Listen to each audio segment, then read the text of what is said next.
Hello everyone, my name is Anthony Shivkumar and welcome to my channel once again. And in today's video, we're going to do performance analysis, like profiling on a real large language model, especially the inference path, just to kind of get a sense of how, where are the bottlenecks in computation. So the C-kernel engine, especially the version 7, is a custom inference engine written in C. And it takes the optimized, at least in this version, we're taking an optimized GGUF quantized version of the models, and then we're compiling it into the native SIMD code, which is a single instruction multiple data. And the model that we're going to use is going to be the Qwen 3 0.6 billion parameter model. I believe it's from Alibaba, and it's quantized to the 8-bit integers. It depends because it's kind of like mixed quant, but the QK4M, I believe, is the variation.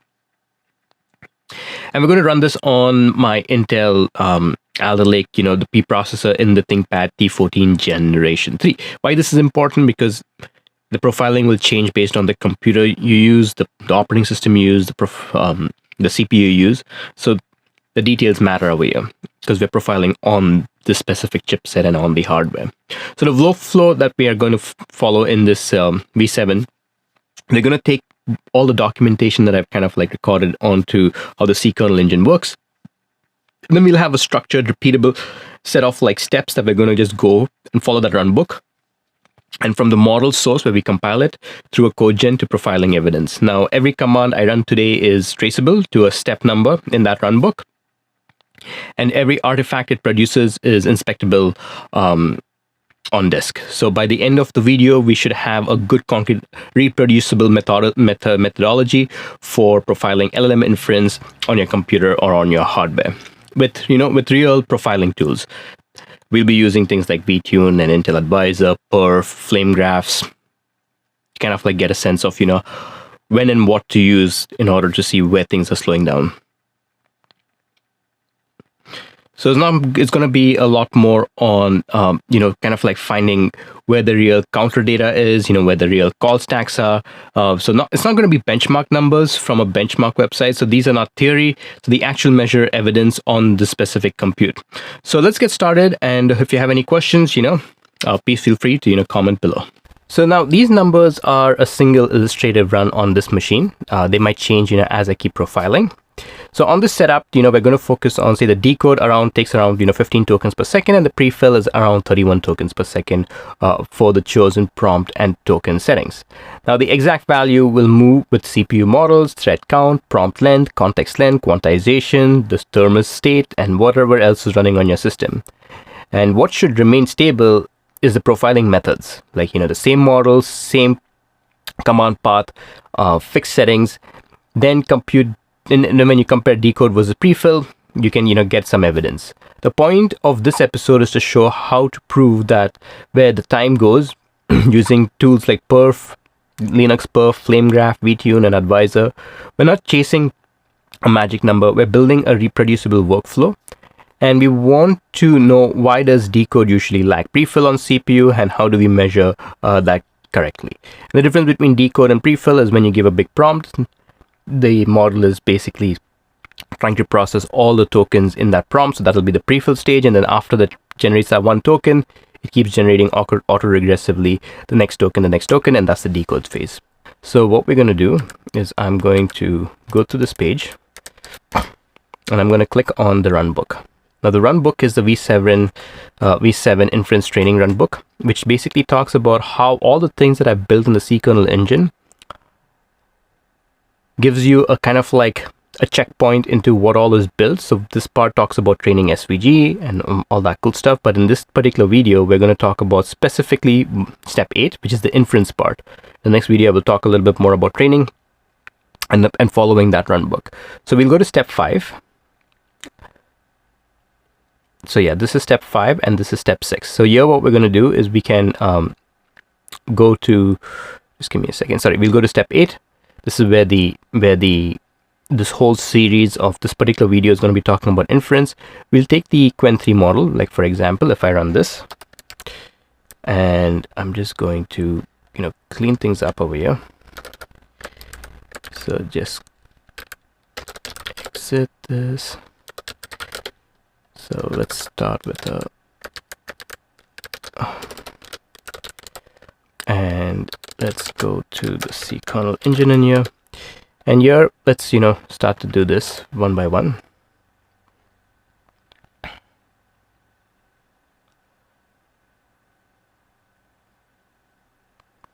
And here, what this particular command does, and let's see if this even works, just to get an idea.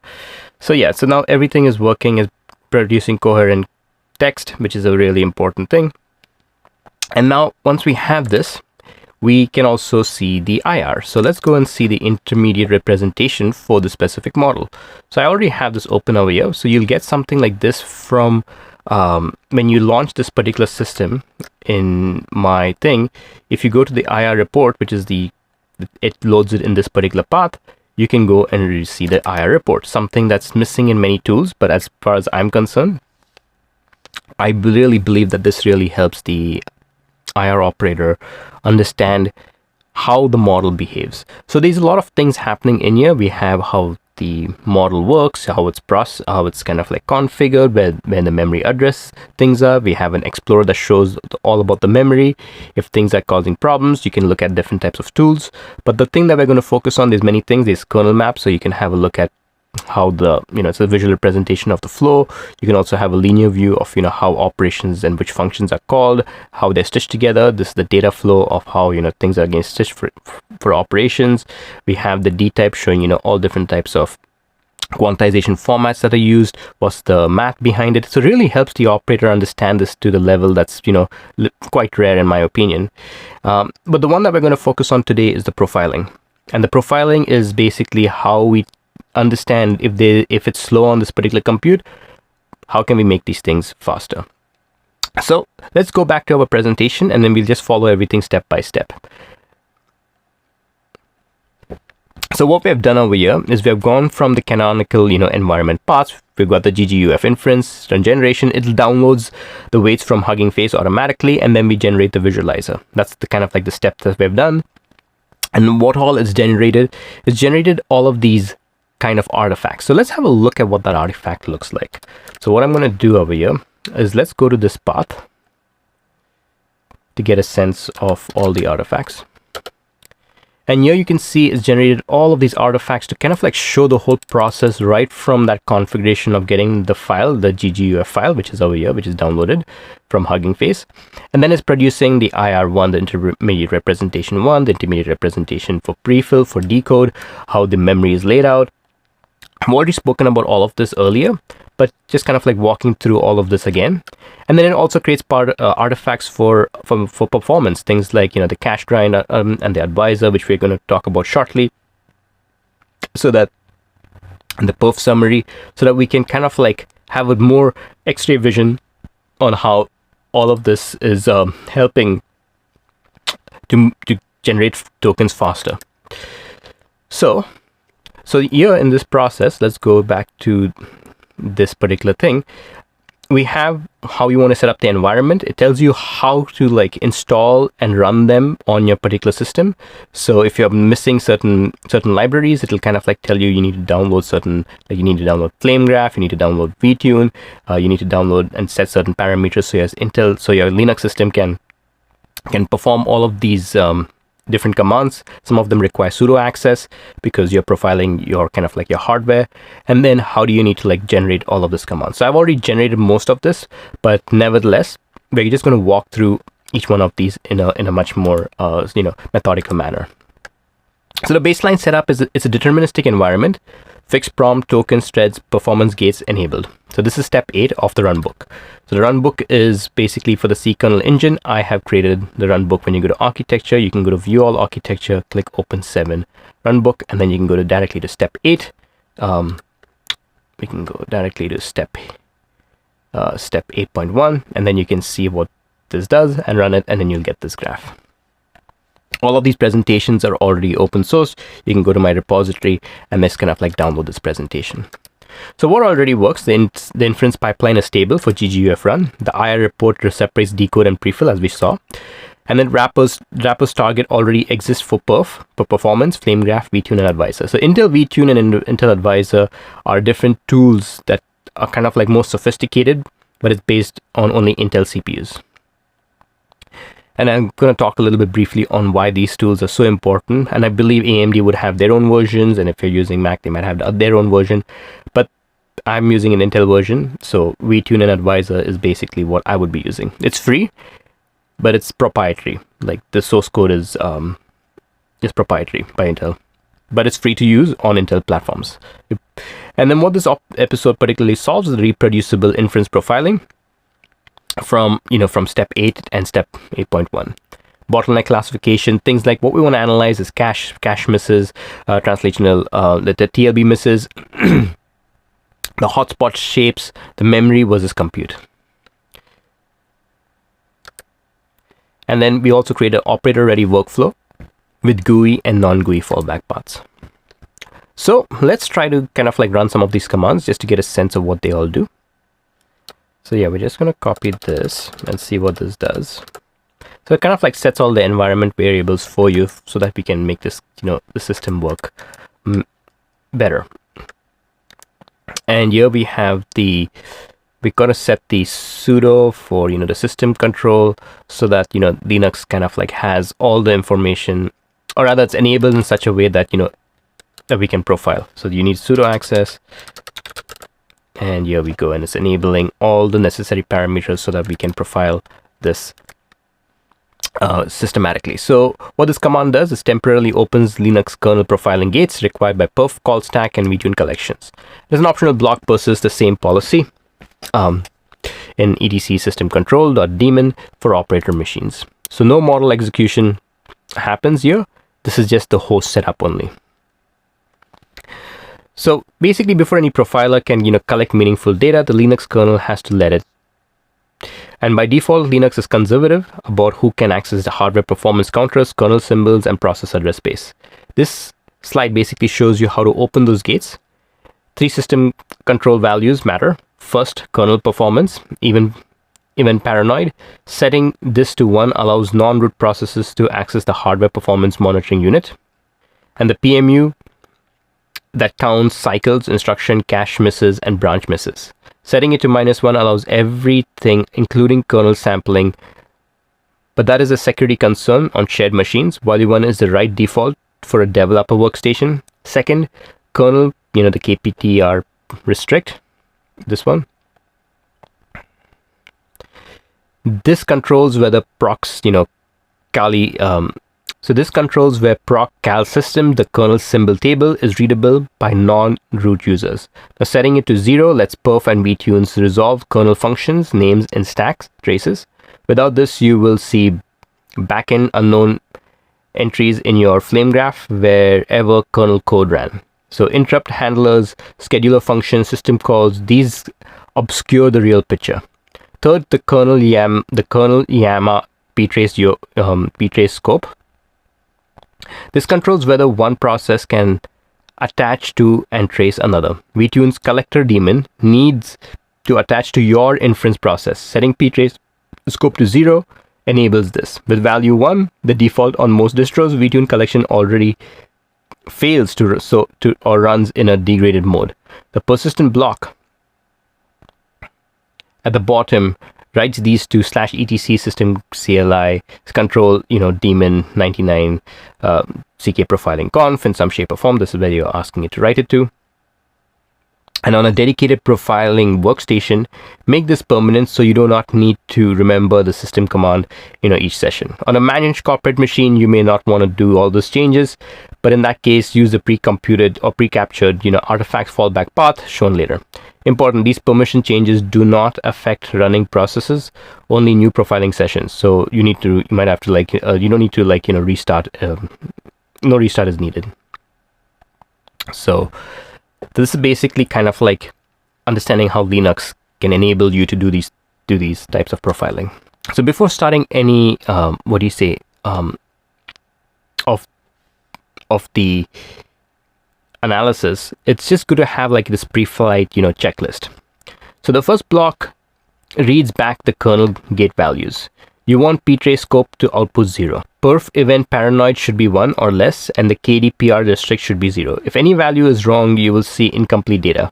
So kernel symbols not resolving, and I also this is something that's just open source knowledge. If you want to know more about how Linux works, I highly recommend, going through more of the Linux systems to kind of like enable these things. But these are kind of like defaults in order for allowing performance, and these documentations and these types of commands are kind of like set up for any performance tools. These are kind of run book that you will see on any of the profiling tools themselves on the webs on their documentation. So this is nothing like invented over here. This is just basically following a set of commands so that you can do things like Intel Advisor, Intel VTune, Valgrind, and other cool stuff. So so one of the things that you could do now, if any value was wrong, you will see incomplete data, kernel symbols not resolving, VTune failing to attach, or perf recording with gaps. The loopback check IP address shows is easy to forget but important. VTune's collections against communicates between processes using the local network stack. On some minimal container installation or strip down VMs, the loopback interface is not brought up automatically. VTune will have silent or timeout without a useful error message. The command -v, you'll see this over here, commands -v block checks that all the tools are actual in path. Perf VTune, Advisor, VTune GUI, the Advisor GUI, the Valgrind, and the CG annotate post processor for cache grind outputs. If any is missing, you get a clean error here rather than continuing failures in the middle of a recording session. So the flame graph check confirms the two perf scripts from Brendan Gregg's flame graph repo are present. Stack collapse, perf, pl, and flamegraph.pl. These are not in any standard Linux package manager, so you need to clone and clone the repository and then kind of like point it to your paths and make file and then kind of like install it. But the one API source line is the most commonly forgotten step. Without the VTune, and Advisor may not be in the path and all of your launches may not work. So ideally, when you're doing Intel VTune, so just giving an example, just make sure you have them all in the path, and you want to load one API environment if available. So basically, when you go into Intel VTune,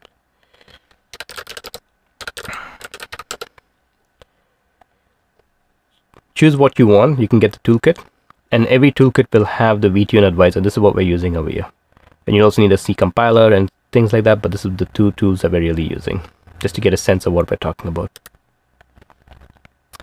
All right. So what we can do is kind of like go through this command.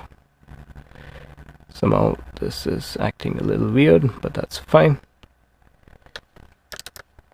And then we can install this, and then it says everything is all there. And then because I've already ran this, I've tested this out, so I'm pretty good. But in your case, you might have some hiccups. Feel free to kind of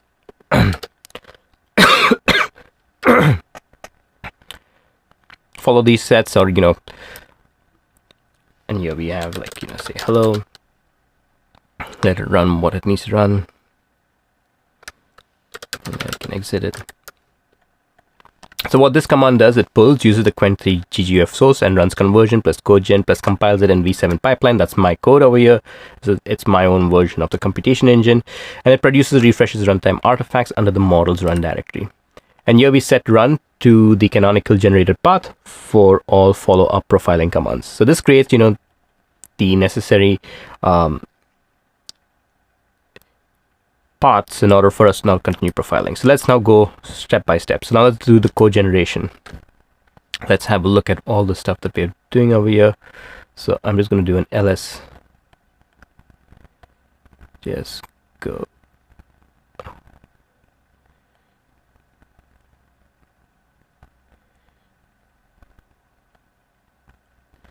All right, and then let's run this, and this is what we kind of like have installed in this particular path from all the decodes, the IR stuff, and including all the other important files.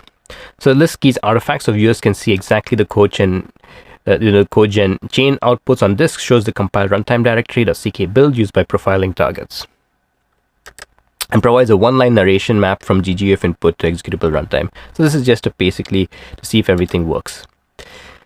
Now let's go through the codegen infographic of how all of this works, because I want to build onto this, though I've also spoken about this in my previous videos. I want to go through all of this again, primarily because this is so important when we're doing performance. So this infographic is the visual version of the artifact chain we just traced.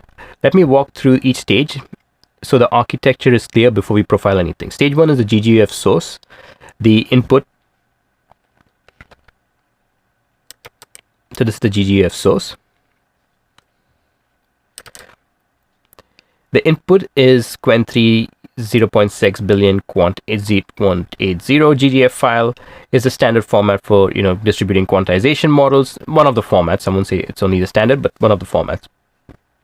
It packs model weights in a custom quantization format, along with the architecture metadata, layer counts, hidden dimensions, attention head configuration, and all of this is now taken to stage 2, which is the intermediate representation pipeline. The GGF reader now extracts each layer's weights and architecture information and generates the IR1 JSON files.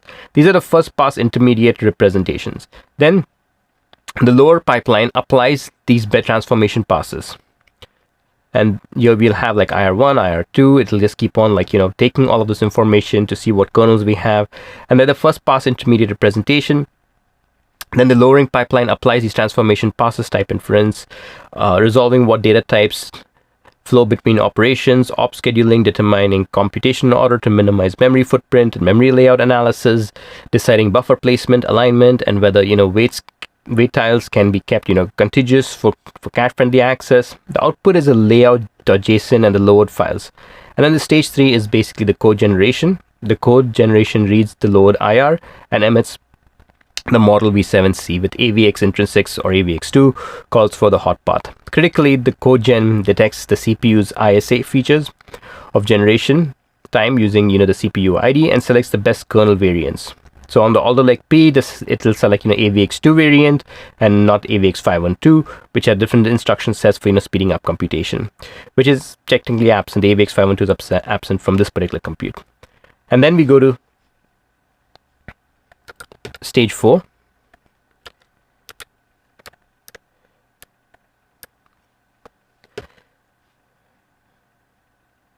Which is compile using GCC, or we can use the Intel compilers themselves, and it compiles the model using optimization, mmark native, and then mark native flag tells the compiler to use every SMD feature your specific CPU supports. And on the machine that's basically calling is AVX2.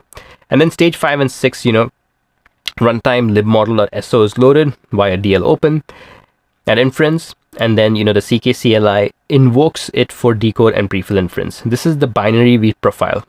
The key inside every optimization has a stage where it lives. Want better SIMD? This is the stage 3 and 4. Want better memory layout? This is the stage 2. This makes the system surgically debuggable. This is a very critical part of this whole design.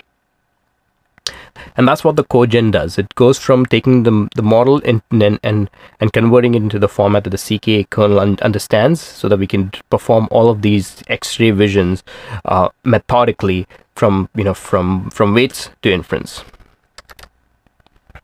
So this is a deterministic baseline. So what I'm going to do is just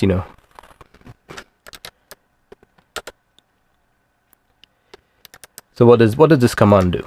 It builds a CLI runtime binary used by manual and automated profiling paths. It runs a fixed prompt token budget for reproducible baseline measurements, and it captures baselines, the tokens per second, latency numbers before any tuning changes. So now it's run, and it's run, the basic command over here, and now we can start, profile this whole thing. Then we'll run, the run book for step 8.1, regenerate the IR visualizer. We already have the visualizer, so this will generate the IR report, HTML directly from artifacts. So what we'll do, so if you run this command, if I run this command, it's going to generate the IR visualizer, and then this is what the IR visualizer does. So you can also generate this command directly from here. That's what this command does. And then you can also clean up if you want to do a new cleanup. You can clean up all these artifacts. This is kind of I've already done this, but for the sake of this presentation, and to keep things moving, I won't redo everything, but the whole idea is that if you want to clean up and do something all from scratch again, feel free to run these commands. Tool selections, we'll be using the low IPC high misses, the perf stats, the flame graph, vtune, and advisor in this particular context. So let's have a look at the tool navigation, when to use what kind of a thing. Let's start off with the deterministic run, perf stats, and flame graphs. Now this is the full operator decision graph. Let me walk you through the structure. The 6 tools can card actions. The top each have three sections, when to use, look for, and how to use them. So ideally, the slide is all available, but when you want to have a deterministic run before any profiling session, after code, config changes, fixed prompt, tokens, thread. So here you want to have, you're looking for the pre-filled milliseconds plus decode millisecond splits. You are looking for tokens per second, primary target KPI, run-to-run variance, should be, less than 3%. And then if it's running too slow and you don't know what the reason is, you might want to start using a perf stat so that it tells you, where the IPC is, the LLC misses are, or the the data TLB misses. So these are the kind of like analysis where you can kind of figure out where the performance counter missing is, or whether it's an last level cache miss, or whether it's it's the translational what do you say, the virtual memory to physical memory address mapping, whether it's a miss over here.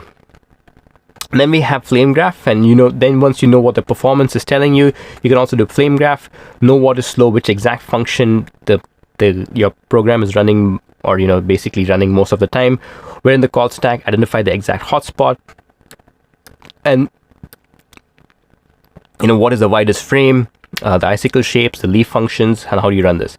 And then the vTune advisor goes much more into hot function found in flame graph, need wide, slow, the SIMD utilization, press roofline, and then the safety plus measure, wrong output, crash, undefined behavior before claiming a speed up after any memory rewrites.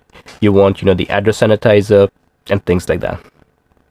And after fixing a proven hotspot, compare results with the baseline.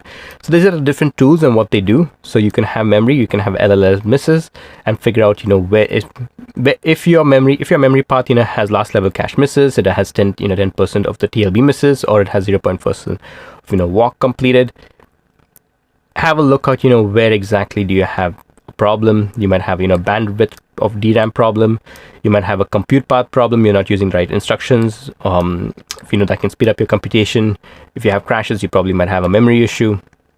And here you can kind of like see where exactly what signal does what. So have a look at the slide to kind of get a sense of how to use which tool and when. So the perf stats, so before we walking through any command, let me just preview that the three numbers that this chapter will produce is basically because knowing the destinations helps you understand why each step matters, right? So the IPC 2.21 introduces per cycle for a workload like ours, mixed SIMD and memory bound operations, and then 2.21 is acceptable but not exceptional. A well-optimized tight SIMD loop might achieve 3.5 to 4 IPC on modern out-of-order processors. At 2.1 we have headroom, and we can still see those lost cycles are going, where those hot cycles are going. So LLC misses, which is the last level cache misses. This is like the headline number. Nearly 4 in 10 last level cache loads are missing and going to DRAM. The L3 cache on the Alder Lake P chip is 12 megabytes. So the full quant 8 weight for the Q3 0.56 the Quen model is about 620 megabytes, so more than 50 times the LLC size. Every decode step streams fresh weights data from DRAM because those weights simply cannot fit in cache. This is what makes decode memory bound. DRAM bandwidth is around 17.6 gigabits per second average. The machine's theoretical DRAM maximum is around 33 gigabytes per second. Gigabytes per second. We're using around 53% of that on average, with peak at 31.9 gigabytes per second during heavy decode steps. For a workload that is streaming 600 MB of weights through the LLC into dot product kernels, bandwidth is a real ceiling. These three numbers together into a coherent story. The CPU is working reasonably hard, which is IPC 2.21, the amount of the computation that's happening, but a very large fraction of that is spent waiting for data that misses the cache, and the DRAM bandwidth is being taxed to near its limit. So you kind of like need to know how much is the system computing, how much of it is waiting in the LLC cache because there's not enough space to hold it, and how much of it is just going back and forth between cache and DRAM. That's kind of like what the counter is doing. So IPC is instructions per cycle. cache misses rates is the last level cache, and then you have the DTLB, which is the data TLB, and then you got the instruction TLB misses, and page walk pressure. And then you want to see how many branch misses, and this is base branch misses would be if you don't have contiguous data, if you don't have, you know, your instructions are constantly, you know, doing 10,000 things, then you could have more branch misses. This requires, you know, good clean algorithms so that, you know, you keep your software very performant. And we want to have low IPC plus high misses is equal to, you don't want to have low IPC plus high misses. You'll have memory pressure. If you have a high DTLB miss page walk rate, then you have an address translation pressure, and then you have high branch misses. So let's run the perf. This is going to be, let's do this. And once we run the performance, so what this command does, it executes standardized performance counter, captures through the V7 make wrapper with raw counter output to build. We'll get, you know, the perf stack stat.txt, passes counter into run level summary JSON for the IR visualizer card. We'll also do the TLB deep dive. So we can also, the beautiful thing is all the things that I'm showing you over here, you can use these tools on your Linux system to, so yeah, you can see all the analysis over here, what all times are spending times on your constructions, all your DTLB stores, you know, where the efficiency is. This is very dense, I understand this, but for a lot of, when you're looking at performance between, you know, 5 tokens per second and 10 tokens per second, all of this information is very important, and you want to have at least the data to kind of like eventually interpret, you know, where and how, you know, you can speed up things. So in this particular command, let's try to do oh whoopsie, I'm using the wrong command. Let me oopsie, sorry, I will just go through this again.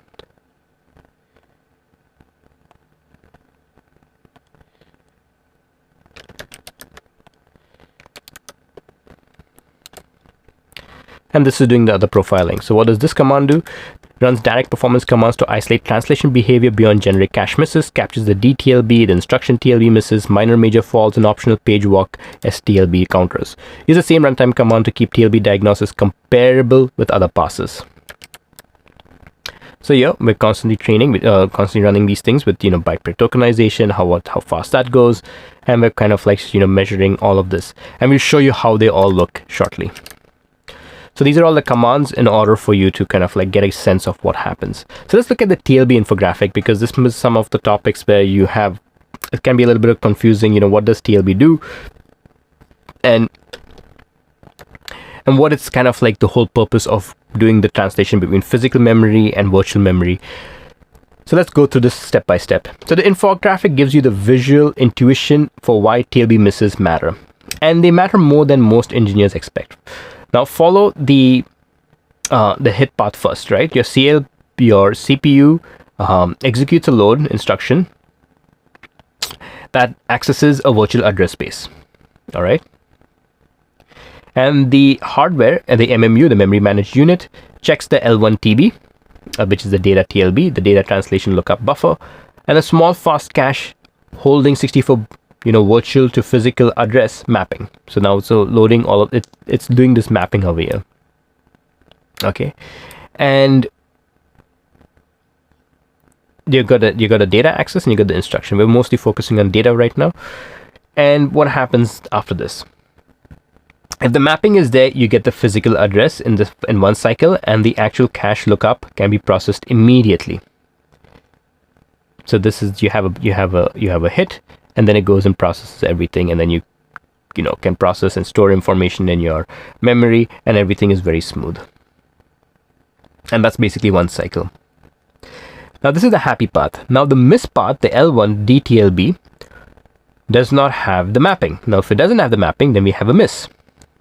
And the hardware then checks the L2 STLB, the shared TLB, larger, holding about, you know, 1,500 entries, shared between, you know, instructions and data.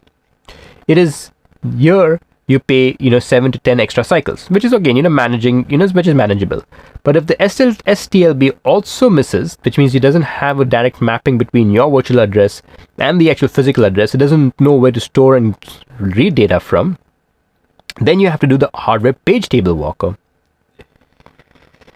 And the hardware page table walker kicks in and traverses into 4-level page table hierarchy. It goes to the PGD, the PUD, PMD, PTE, and these are each level is a memory access. In the worst case, all 4 are cache misses, and 4 LLC misses at 200 cycles each is 800 cycles of translation overhead just to find out where your data lives. Here is a perspective check. A light AVX2 GEMB, which is a general matrix vector, in a loop can process around 32 int8 dot products multiply accumulation per cycle.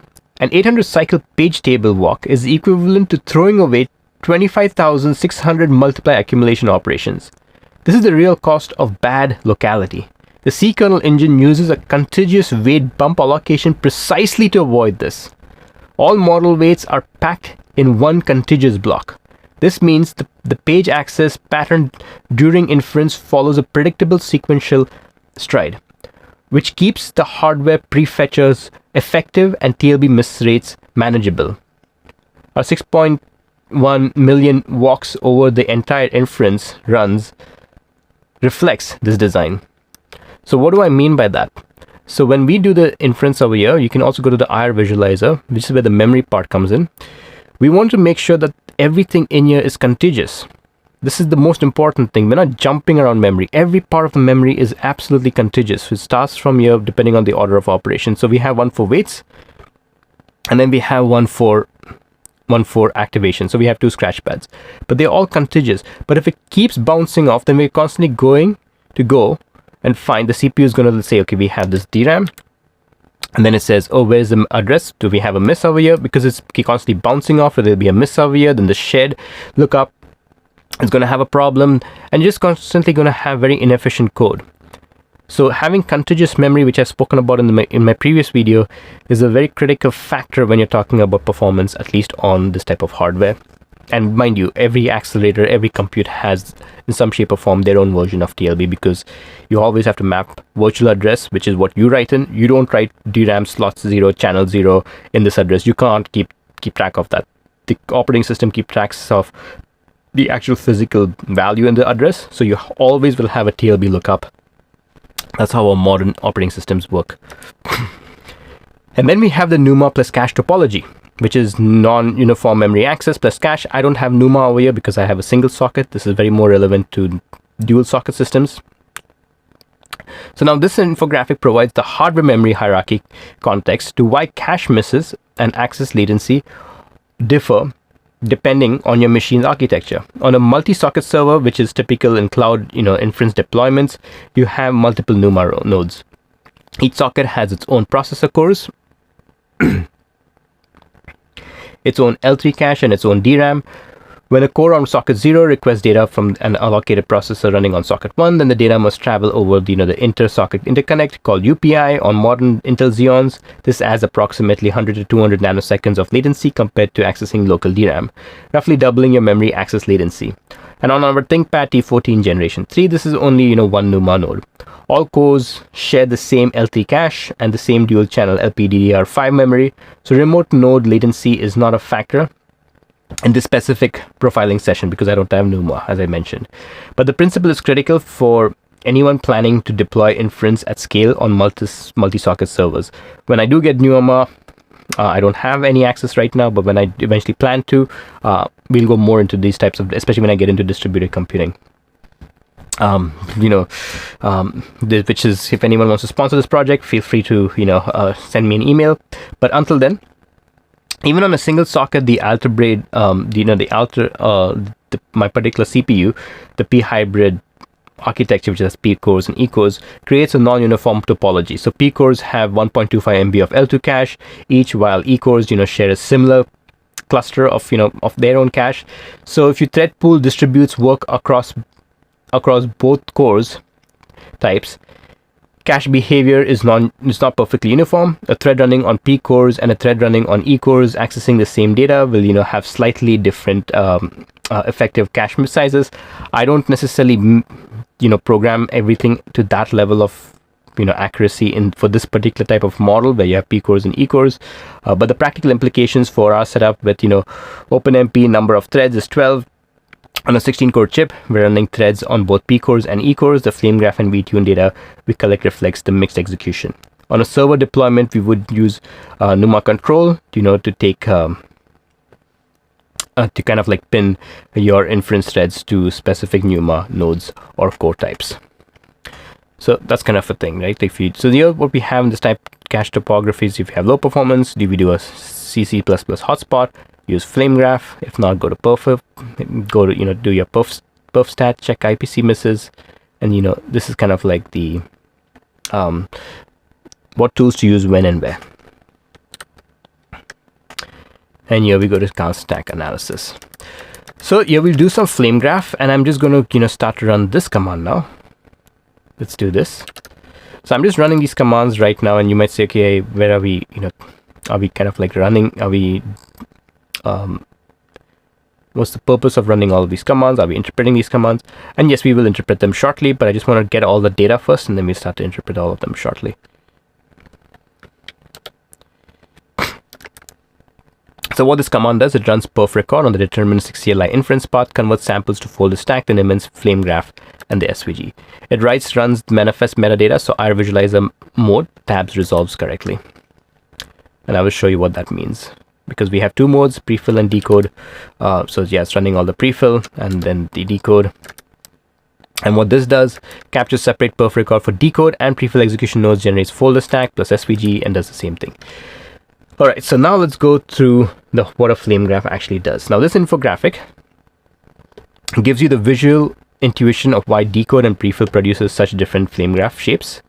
So here you can see, this is just kind of like an illustrative purposes, but we'll go through more about this, shortly. And each narrow, low representation represents one token's decode step. So attention, GEMV, normalization, residual connection. And the white blocks at the bottom or the top of each tower is the vector dot. This will be mostly in the decode section over here. And the tower looks like, the fence post with, with white caps. The prefill stage, one dominant white block with relatively, shallow surrounding stacks. This is the GEMM kernel, this part, which is the prefill part. Here you'll have things like, because it's a vector multiplication, this is again illustrative. I do not have AVX512 on this particular machine, but just to get a sense of how to interpret the flame graph, it shows you what functions is used, how long those functions are running, how many CPU cycles it takes. That's kind of like what the flame graph does. And the same thing, the more you are at the top, you'll see these icicles, which is equal to memory stall, because now we're waiting for memory, and the KV cache exceeds, the LLC capacity. So this is kind of like how do you interpret your flame graph in some shape or form. So, the prefill shape, one dominant white block with relatively shallow surrounding slacks. This is the GEMM kernel processing all prompts tokens simultaneously. It is a batch of n inputs tokens like the GEMM. So the GEMM is the general matrix multiply.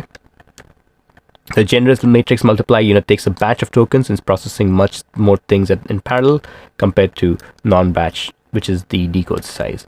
This, of course, expects a deep understanding of how prefill the decode works in LLMs.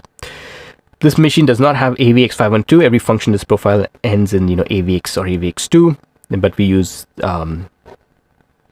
these types of functions, AVX or AVX2, attention flash query casual AVX2.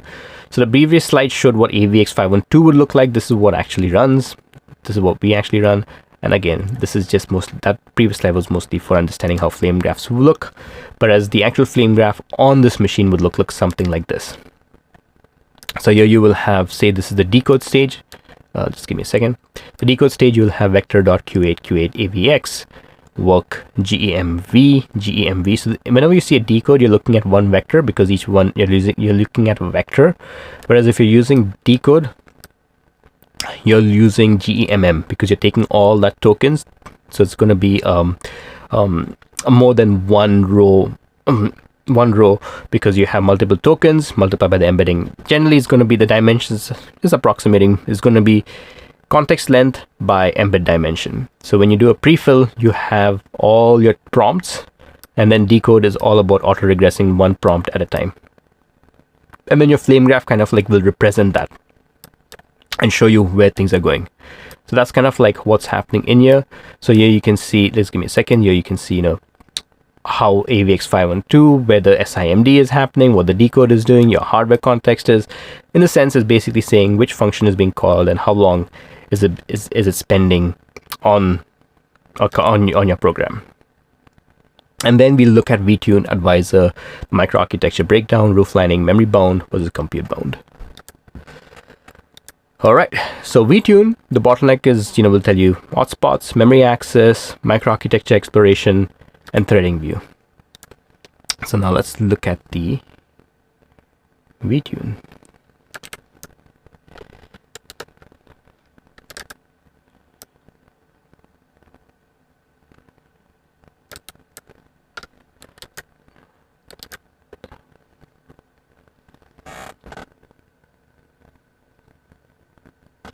Yeah, sorry, this is the right model. And you run VTune hotspots collection on the deterministic CLI inference path, fast mode, and deep mode. And here we have also other things such as, the piece trace scope should be not equal to 0, loopback interface unavailable. So these could be certain blockers that you might have. Just, make sure that you have V7 VTune deep is equal to 0 for running it on this particular system. The pipeline is collect logic. Run it on your V7 is my version. This is just kind of like the environment variable so that we run it. And then we're looking at what we generate. So that's about it. So we're looking at hotspots only or hotspots with memory access, this microarchitecture. The advisor matters because it gives you the arithmetic intensity. Are you using the right program? Are you using the right instruction sets? It gives you the rooflining, the vectorization opportunity in case you're not utilizing all the necessarily. What the CPU is basically saying that the CPU can provide so much more capacity, are using all of the theoretical capacity available. And it improves the data reuse blocking, strengthens your single instruction multiple data utilization, reduces scalar fallback.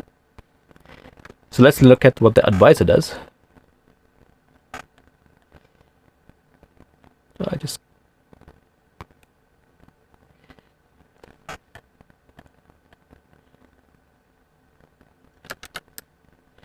So this is still running, the VTune. And for LLMs, you want to do both. You want to do the pre-fill part and you want to do the decode part. So let's run the advisor. They're two different tools. And what this command does, it runs advisor roofline collection on the same deterministic CLI interface command, inference command, expose roofline exports for CSV, HTML, and then parses results into the /run advisory.summary.json for IR visualization integration. So roofline is basically saying that, hey, once you have, this is the maximum, this is the speed of L3, this is the speed of L2, this is the speed of L1, and then this is the highest speed. Once you reach that speed, this is the speed you'll get if you utilize all the necessary instruction sets that the hardware provides, like single instruction multiple data. So kind of like it gives you like what the DRAM bandwidth is, what the L3 bandwidth is, the scalar, the AVX512 or using AVX2, decode, optimization paths. So here it tells you, what are the optimization paths if you are not utilizing and understanding all of these details. Where is your what you should be doing in order for you to close the gap between your performance and the theoretical limit of what your computer can provide, basically. This is what a roofline analysis is. So this is one of also the most powerful tools in HPC performance analysis, and it is frequently misread or underused. Imagine a two-dimensional space, the horizontal axis arithmetic intensity describing how efficient your algorithm reuses data relative to how much data it loads. A simple copy operation has A1 of 0, like loads data and stores it without doing any math. A dense matrix multiply where weights are heavily reused can have AI of the arithmetic intensity of 100 or more. The vertical axis performance is how fast your kernel actually runs in floating points or integer operations per second. So this is basically showing you how fast you can run, and this is the bandwidth, how much time it takes to data. So we have data versus the theoretical limit of your compute, which is a beautiful graph in my opinion. And the vertical axis, as I mentioned, is how fast your kernel actually runs in floating point or integer math. Now, higher is always better. Two performance ceilings bound what is achievable. The memory bandwidth ceiling is a diagonal line from lower left to upper right performance, which is equals to bandwidth multiplied by arithmetic intensity. Below this line, you are memory bound. So below this line, anything below these lines, you're basically memory bound. So you can see how you're memory bound. Your computation rate is limited by how fast you can fetch data from DRAM. The only way to improve either increase arithmetic intensity, reuse data more, or move it to memory faster. The compute ceiling is horizontal performance, which is equals to peak flop rate.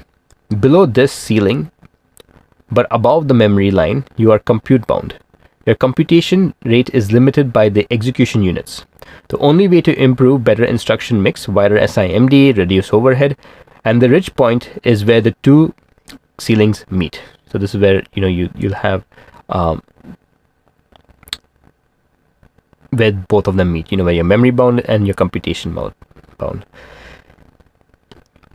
And it is the sweet spot. Your memory bandwidth and compute throughputs are perfectly balanced. The goal of cache blocking optimization is to move memory bound kernels rightwards, increasing AI by exploiting L2, L3 until they approach across the ridge. For vector dot and decode mode, the weight matrix is read once per token, used once and discarded. This is very low arithmetic intensity. And then far left, memory bound for gem, NT and prefill, each weight that is reused across an n input tokens. Higher arithmetic intensity, future write is further right closer to the ridge. The roofline view quantifies exactly why decode is slow and prefill is fast. So kind of like this. So the advisor pipeline does the same thing. We're basically doing the advisor pipeline gives you this graph basically, and we'll show you what that looks like.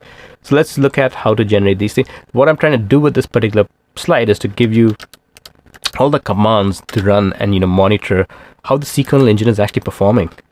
Because it's easy for me to just generate code, but I also want to know how quickly it's doing this thing. So the whole idea of this particular command is show raw tool invocation without make wrappers for educational transparency.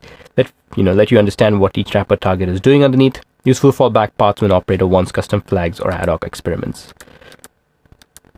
So the collection phase, we create deterministic timestamp results, produce machine readable summaries, and works on headless remote host or survives GUI failures. So that's what we want. We don't want, if the GUI doesn't work, doesn't mean it shouldn't stop collecting all the information.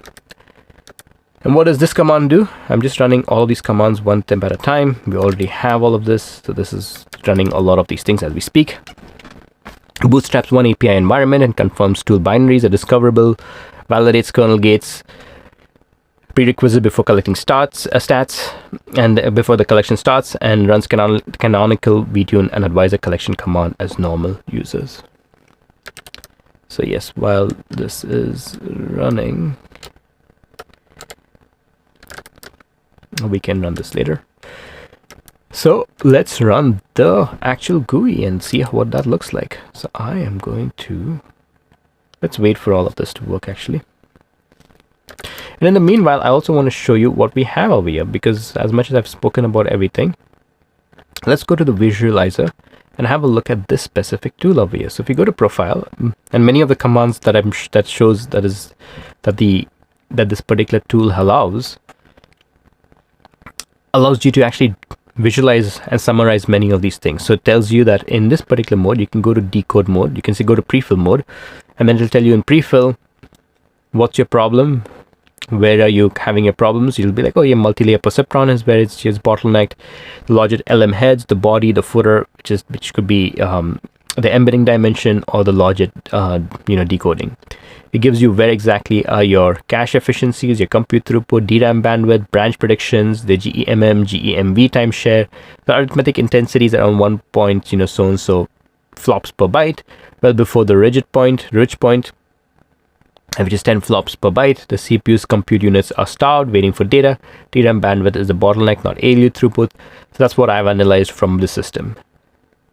And then you'll have the decode, flame graph, which was the real flame graph now, to tell you, where each function is kind of like recorded. So it kind of like ran all of this, and here you can see, like, for example, all the performance analysis is all available right literally on this particular system. So all of this is, generated for much easier analysis. And here we can do the rooflining analysis to say, what's the time, and we can go to the HTML. This is exactly what we looked at. So we have like the L1 bandwidth, the L2 bandwidth, the L3 scalar, the L3 bandwidth. So here you have memory bound. And as we go right on top, this is the G flops that we have. So we can have like, 1 teraflops in some shape or form. And then where are we in certain computations? And this is generated by the Intel Advisor. So it gives you the theoretical limit of where your computation is and where you should be. Things like that. And here we also have a heat map on where exactly we have performance issues. So you can see there's a lot of things happening in the C-kernel engine in terms of just performance, which is something that I'm taking very seriously because I want this to be a very performant engine on CPUs. So let's go through our threading strategy. We have something known as thread pools. I might just skim through some of these very quickly. But the idea is that, we don't want to oversubscribe to threads. We want to make sure that our threads are all very much within if you have 12 cores, you want to basically only subscribe to 12 cores, don't parallelize more than that. SIMD checklist is vectorized kernel selection at runtime, no accidental scalar fallback, things like that. Flame graph, stack names, advisor roofline, performance, a lot of these things. So let me go and check, whether, yep, okay, this is all done. And now let's utilize and see the GUI if we can. Just give me a second. Actually, we'll come back to some of this shortly. So what this command does, it runs the full V7 performance gate workflow with standardized tooling sequence, recomputes evidence artifacts, and evaluates grade criteria in one command, and used as release quality regression check after optimization change. And here we'll just do hello and yes, yeah. And here we'll have the one command to capture all of this. Before that, let's go to the vtune GUI. Yep, this is the GUI command. So let's generate and see what this looks like.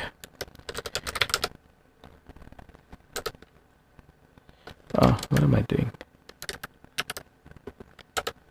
Yeah.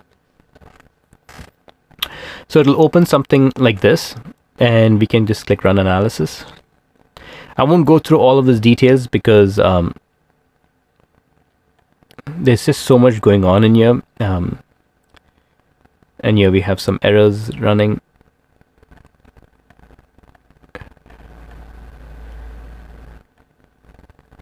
So here you'll see like what's the CPU time, number of times in the vector loop, what's the Sailor code, which functions are being called. So it gives you all of this information that you kind of need. And there's many things that these tools do. There's many very cool stuff that these tools do. You'll have to like play around to kind of like get a sense of what these tools can do in order for you to understand how your particular program is performing. So that's kind of like one of the tools. This is the Intel Advisor. This is the one that does the roof lining analysis.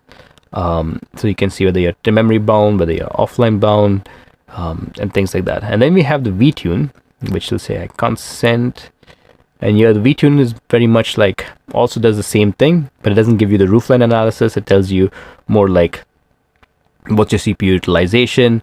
It gives you things like, where everything is spent, what are you doing with each function calls, how's your whole program running, what functions are you calling in order for you to execute, how long is your function spending time in the CPU, what is it executing, things like that. So it's a little bit different information. What's your cache and what's your caller function, your top-down tree, your flame graph. You can also use the vtune's flame graph, which is also very similar to what the flame graph from the other open source tool is, and things like that. So have a look at all of these tools, which is doing the exact analysis on our Qwen3 model. These are very advanced things, but if you care about performance, then it's really important. And here we can see, let's have a look at what the profiler is doing. Let's have a look, let's see if this runs.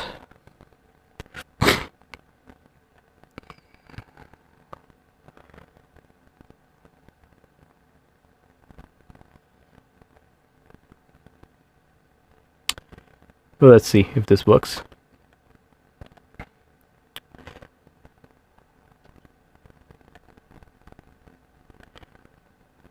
So yeah, we'll continue while this goes and does this thing. So yeah, threading could be another big thing. As you can see, there's so many of these small details, and I'm talking about CPU. GPU has their own version of, you know, what you need to do. So yeah, I'm just going to go through and pretty much, you know, end this shortly. There are other safety tools that you want to kind of like use as well, you know, build deterministic runtime with symbols for debugging profiles. So you have to, like, you know, when you're running these things, you know, make sure you have the right variables and flags set for your compiler. Use cache simulation to validate memory behavior assumption, keeps inference speed up tied to safety checks and repeatable evidence. So you can, you know, kind of like simulate some of these things. So there's a lot happening over here. And as you can see, we've measured, you know, the decode, we've measured the last level cache, the pre-filled CPU. We don't have AVX512, why decode is slow or why pre-fill is fast, whether you're memory bound or whether you're compute bound. And we've done the, you know, the full Qwen3 profiling workflow, decode. And in the next episodes, you know, we'll be going, I mean, if you're more interested in these types of things, I could go through it. There's just so much, it's very dense. But I think once you start profiling, these things becomes much more accessible. So yeah, while this is still running, or maybe not running, it says some problem we have over here. I think I don't have a path. I have a path problem in here, but nevertheless, I just thought I would kind of like show you the whole process of what it takes to kind of like, you know, do the whole profiling. And if you enjoy this video, it was quite a lot. Please download the source code if you want. You can download the whole, you know, how these whole things work. Hopefully this really, you know, kind of like showed you like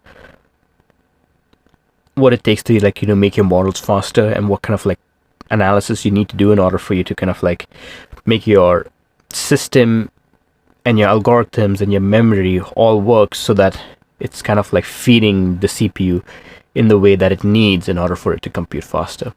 So that's it for me today. Until next time, take care. And if you like, please ask questions below. If some of the things, you know, went over your head, please ask me. I can always run these analysis or share you to certain resources that I'm building so that you can take your time to, you know, kind of like comprehend some of this. My presentation is open source. My documentation is open source. The code is open source.